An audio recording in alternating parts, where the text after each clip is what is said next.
What's up guys, welcome back to another video. Today we are working on the Fox again. Today we're gonna do all sorts of stuff. We cannot focus on one thing in particular because we have to do the whole bike. There's a lot of stuff to do, stuff we cannot do because we don't have parts, and stuff we can do but cannot complete them. So we're doing a little bit of this and a little bit of that to get a little bit closer to that race bike we are talking about. I'm gonna start off the day with paint stripping the CVT cover. We want a clean aluminum. It looks good in gray, but we want a aluminum look to go with the engine. Now I have the engine right here, and as you can see, it looks prettier than before. Even the inside is clean. I just brought it along to see the end result when the clutch cover is all paint stripped, and I can put it on there. So I'm gonna put on this paint stripper. It's not the best paint stripper. I mean, it's not the most aggressive paint stripper. Don't know if it's gonna work on this paint, but we will see. We have to work with what we got, and we got this, so yeah. While the paint is stripping, I'm gonna work on the Kickstarter. This whole mechanism, try taking it apart, see what we can fix, what we can improve, and also get it ready for paint stripping. With all that mechanism inside, you can't really paint strip it, but if it works on this CVT cover, we're gonna do it on the Kickstarter. So yeah, not a lot of time to waste. I'm just gonna put on the paint stripper on the part and see what happens.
That was a lot of work. It is a quality paint, it is a factory paint, so it's gonna be much harder to take it off like when you're using a rattle can or whatever. But I got the covers pretty much cleaned up, not all the way. I don't want to waste a lot of time cleaning them up while I can do that back home. So here is the result. I put on the frame just to see how it looks, and it's a pretty big engine. Now on the Kickstarter cover, not all the paint is gone there. I have to get it with a couple of passes, but on the back cover, it's pretty much stripped down all the way. As you saw, I did some polishing on the leathers. This is just a test. This is not final. We still need to do some work on the cover. The reason that I stripped the paint was to see how it compares with the crankcase. Now, as you can see from a far away, it looks pretty similar. But when we get a close-up, we have a lot of pitting in the crankcase and the cover is pretty smooth. I guess they put more work in the mold of the cover than the crankcase. So I'm not really sure what we are gonna do. There are some options we can do. We can roughen up the cover or we can smooth out the crankcase. Both of them are gonna be a lot of work. Of course, cleaning up the crankcase will be more work because taking out that pitting is gonna be a pain in the butt. But that is all up to the shade what he wants to do with it. We could clean up the crankcase and just put a brushed look over the covers. But what we certainly don't wanna do is get this all shiny just like the leathers. I mean, we're not looking for a chrome look, we're looking for a nice engine look, a clean engine look. Also, when I stripped off the paint, you can see right here there is some stuff in the aluminum or on top of it. I don't know really what it is or what you can call it. I'm just gonna call it the veins. There was a little bit on the back cover right here, but I tried sanding it with 500 grit sandpaper and the markings were gone. So if we go for a brushed aluminum look,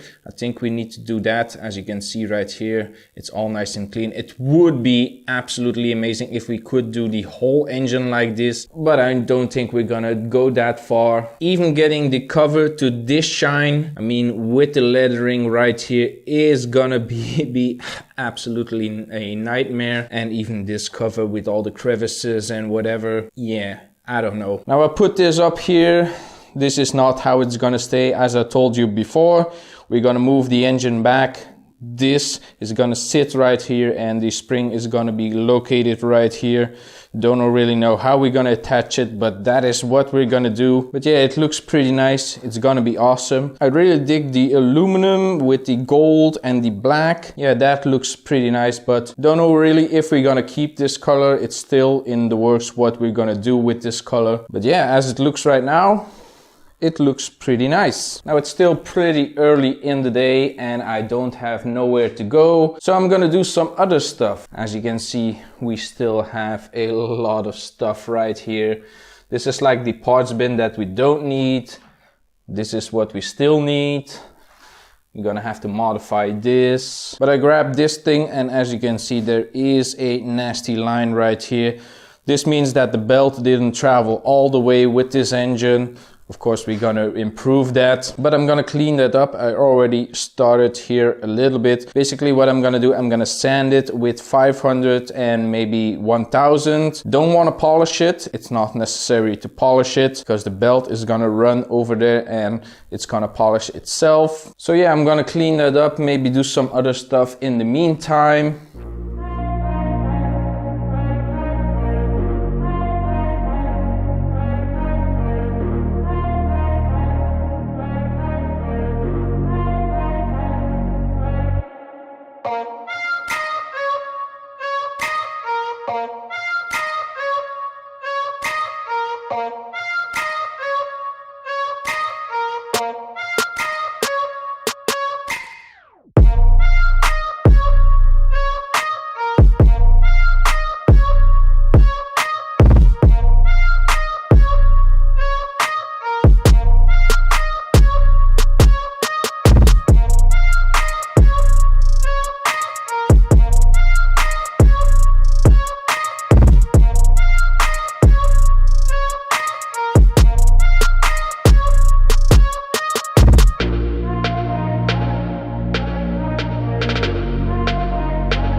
So here it is, the Fox, a little bit put together. I mainly did this to give me a basic idea what I still need to do. And I sat here for the last hour looking at this bike, thinking, I'm gonna have to move the mount right here. Well, this whole thing, I don't need this anymore. I can cut it. But if I cut it here, I lose strength here. So I'm gonna have to build something else. Foot pegs. Where am I gonna put the foot pegs? Foot pegs used to be in front of here. With freeing up this space, I couldn't put them here. But then the kickstart starts to bug me. And I'm like, it's still a lot of work. I'm not backing out of it, but looking at this, wow. So what I'm gonna do, I'm gonna take it step by step. Let me show you the game plan for the next few weeks. So as you know, we are gonna move the engine back.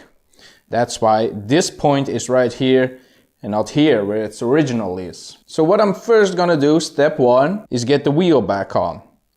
The wheel that sits right here, I'm gonna remove the tire so I can get a level on it to make it square with the frame, that it runs straight with the back wheel. Next step is gonna put in the center stand so the engine can sit in a natural position. Once I've done that, I have a solid workable point. The engine will sit on its own and it will be easier to work on. After that, I'm gonna have to try to remove this.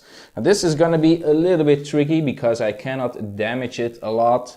I have to grind away this weld to completely take it out.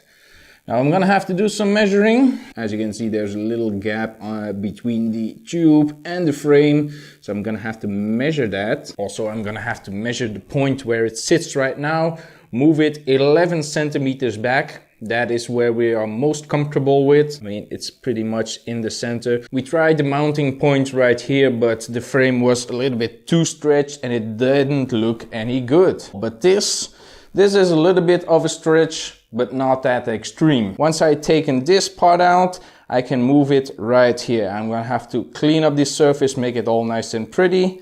Attach it to this piece, get the spacing underneath, put something on the rim and this part of the frame so it is straight, and then tack weld it on, and then we're at that step. Once we completed that step, this is gonna be the problem. I'm gonna have to make my own mount from here to here, but to figure that out, I'm gonna have to know how to set the bike, the level of the bike with the tire, how much play we got in here. Yeah, it's gonna be fun. And this whole mess, this is gonna be a problem at its own. I was thinking there are two bolts right here. There is a space for a bolt right here, and I could cut this off right here, cut the underside so I have a small little piece.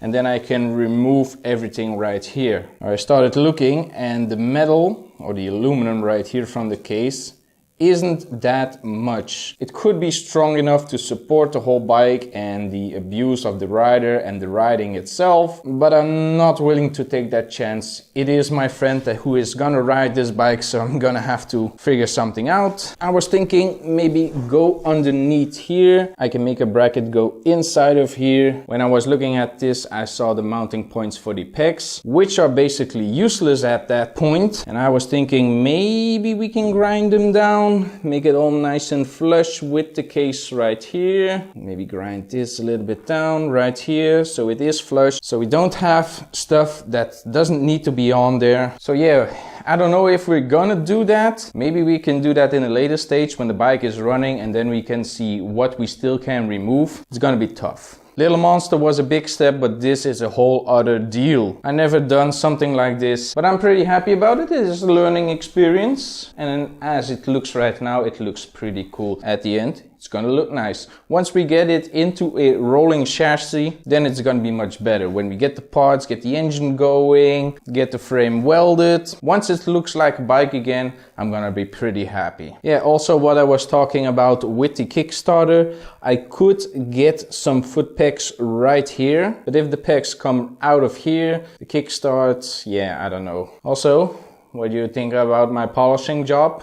Looks pretty nice. I could done a better job, but it's it's proof of concept. Later on, when the bike is completely finished, this is gonna look absolutely amazing. So yeah, this video wasn't that eventful. We cleaned some parts, you got the whole idea of the bike, seen more stuff that we're gonna do, get a clearer view of what we're gonna do, so you know how the bike is gonna change into a racer bike and the headaches that we are facing. If you like this build and you want to follow along with it, there will be a link in the description down below with the whole playlist of this bike, so go check it out and subscribe to the channel if you enjoyed it. So that is gonna be it for this video, guys. Hope you enjoyed it. Be sure to leave a like and a comment down below. Follow me on Facebook, Twitter and on Instagram, and if you're not already subscribed yet, subscribe to the channel. I really appreciate it, and I will see you in the next one.